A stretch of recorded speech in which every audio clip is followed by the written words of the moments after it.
And concerns over street safety are also in Springfield. As we've been covering this week, some State Street neighbors say poor street lighting is a factor in how many and how often crashes happen there. Today, Mayor Sarno and other city officials met with Eversource to address the matter. Mayor Sarno expressing his appreciation for community members bringing attention to the issue. He says work is still underway to enhance street lights by retrofitting them with LEDs and adding new ones to areas not adequately lit.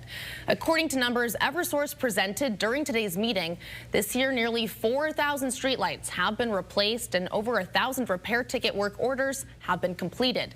Over the last 3 years, Eversource has replaced around 13,000 lights, and out of the 2,300 decorative lights throughout Springfield, more than 400 of them are on State Street, over 50 of which have been converted to LEDs.